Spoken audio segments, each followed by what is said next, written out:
In today's video, I'm going to show you how to spice up your tracks with ear candy and the little details that you can add to make your transitions more interesting and to basically bring your track to that next level. So it's no longer boring or amateur sounding, right? So it's going to be the little detail, nuanced things. I'm going to throw you a few tips and let's dive right in. So here's the track that we have right now. We just have a basic intro and a drop. And right now it's pretty plain. We haven't added any ear candy yet. But let's just take a listen.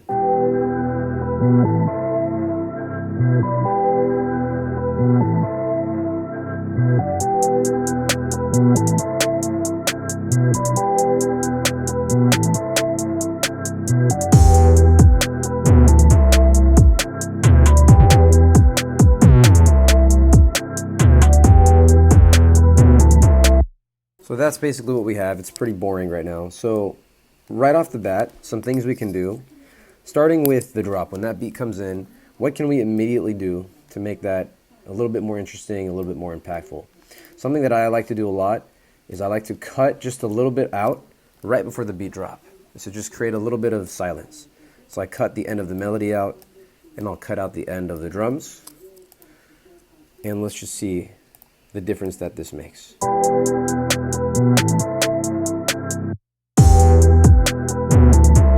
So right away, it already sounds a lot better just because of that, creating that little moment of silence. So that's the first thing that we can do. You can do this in various parts of your song as well. It doesn't have to be before a drop, but usually it sounds nice. From there, what I like to do is I like to add reverse sounds, usually with a snare and a crash, right? So we can actually take the snare that we already have, that we're already using, which is this one here, and we actually want to throw this onto an audio track, just like that, and we want to reverse it. We can just press R. If you're in Ableton, just press R to reverse it, and then we can just move it up so it lines up right before that drop comes in, and we can trim off that tail.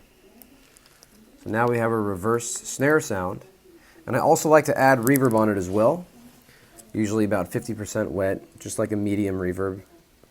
This just makes it, a little bit more, it just adds a nice swell to it, and here's what it sounds like. So basically, with the beat, it sounds like this.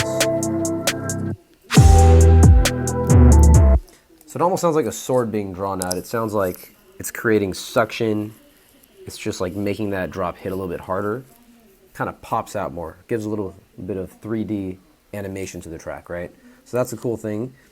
And you can also do the same exact thing with a crash. You can basically just take a crash, any crash, really. There's not like a rule for this. Just pick something you like.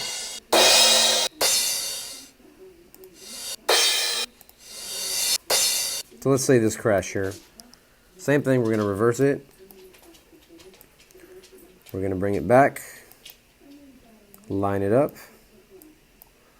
And I want to shorten it as well. I don't want it to be long. I just want it to quickly swell in. And of course, we're going to lower the volume, and we already have reverb on here. And let's hear it with the snare. Of course, we can adjust that curve as well so it fades in quicker. So there you go. Those two things right there. This is without them. And this is with. So it adds a lot. That one little thing adds actually a lot of character. And the cool thing is now we can copy this and we can actually reuse it as well.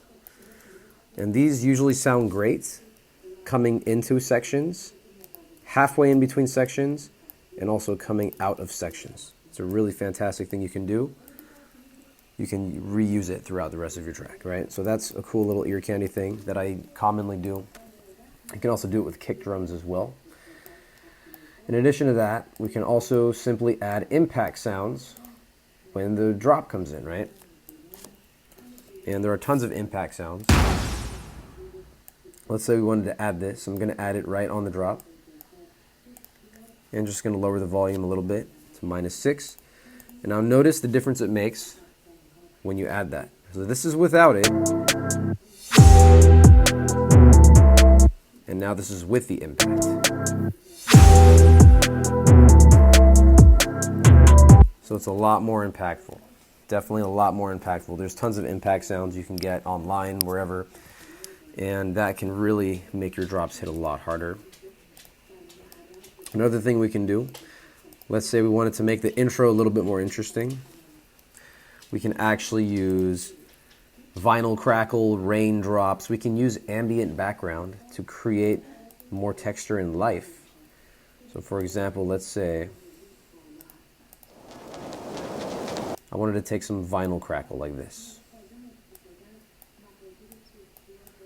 And we basically just lower it. I brought it down minus 30 dB. I want it to be very subtle, but I'll bring it up louder so you can hear.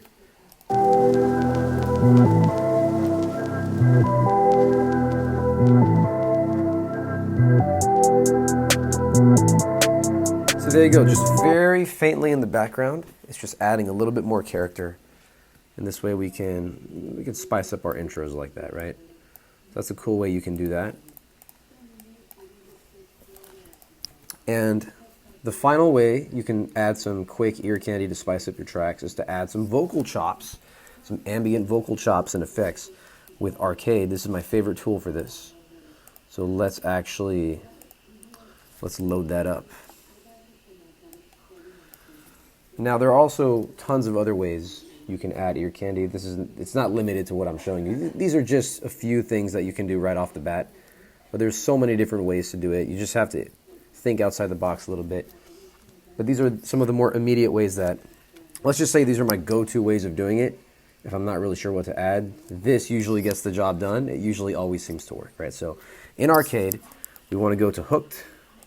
This is where all the vocal chops are, and you can audition the different styles, pick the right vibe for your track.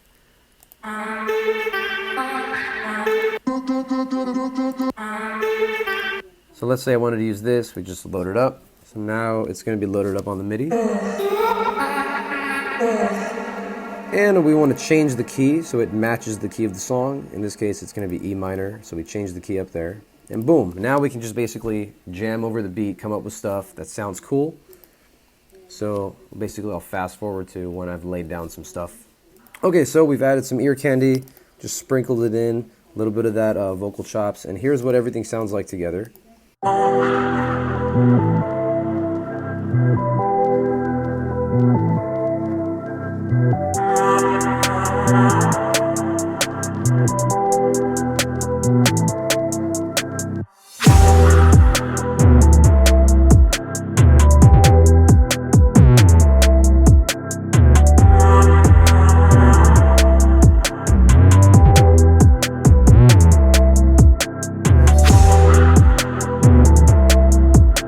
And there you have it.